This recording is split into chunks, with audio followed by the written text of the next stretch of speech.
Bicyclists, cars, buses, and a population of more than 1 billion people. They all keep China's roads pretty busy, but the country's modes of transportation don't stop there. China is also home to some of the world's fastest trains.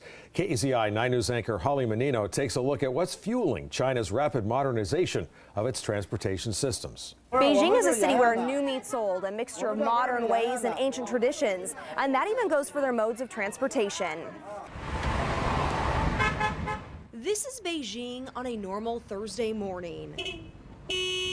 At first glance, it looks pretty chaotic. Pedestrians do not have rule of the road. It's the taxi drivers. There's a lot of taxis, a lot of bus systems. A stark contrast to what we're used to in Western Oregon. But despite this bumper-to-bumper scene on the streets of China's capital city, traffic flows smoothly. It seems the Chinese, from bicyclists to bus drivers, know how to maneuver around each other. We can separate into 3 parts. One third ride bicycles. 1/3 take this public transportation like a bus or subway. 1/3 people will drive their private cars. China's bus system is a well-oiled machine, and it's one that U.S. transportation developers might like to copy. They've got the whole gamut of, from buses to bus rapid transit to some really unique vehicles that span the roadway. Beijing's population, nearly 20 million, is about 3 times the number of people who live in New York City. With so many commuters, seamless transportation is imperative in this imperial city. The Chinese have done fantastic things. I think their latest bus rapid transit project is carrying somewhere in the 600 to 800,000 boardings a day. So it rivals, every, rail system, I think, in the United States in terms of carrying capacity. The infrastructure that supports the countless cars and buses is also jaw-dropping. When you saw the amount of elevated freeways, it dwarfed anything I'd seen in LA. So they clearly have put a lot of money in infrastructure.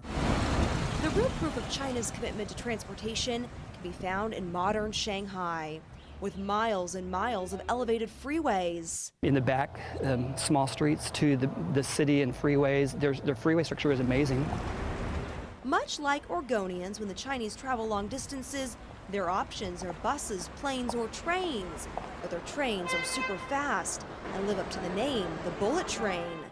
The average speed is about 350 kilometers per hour, which is like 200 miles per hour. So we can reach all the biggest cities in China about 5 or 6 hours.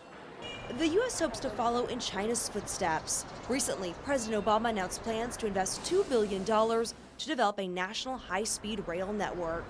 But even China has had its share of transportation missteps, like the maglev. The maglev train is powered by electromagnetism, unlike the bullet train, which runs on electricity. While it's fast and flashy, the maglev was deemed too expensive for expansion, so riders can take it only from Shanghai to the Pudong International Airport. Super high-speed railway, which basically was a $3 billion exercise that wasn't economic. Even the Chinese Communist government could see that wasn't going to play through. Despite modern touches, China's traditional mode of transportation, the rickshaw, can still be seen maneuvering on the streets of Beijing.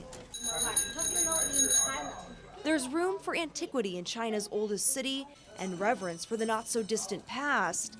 It's why in China, 2 wheels are as good as 4, and why bicyclists can count on their own lanes. One of the main differences between cyclists in Beijing compared to those in Eugene is that cyclists here don't wear helmets. In Beijing, Holly Menino, KEZI 9 News. And be sure to tune in to KEZI 9 News this Sunday at 6:30 for our half-hour special on the Eugene-China connection. Tomorrow, we'll take a look at China's booming construction industry, including development in China's major cities.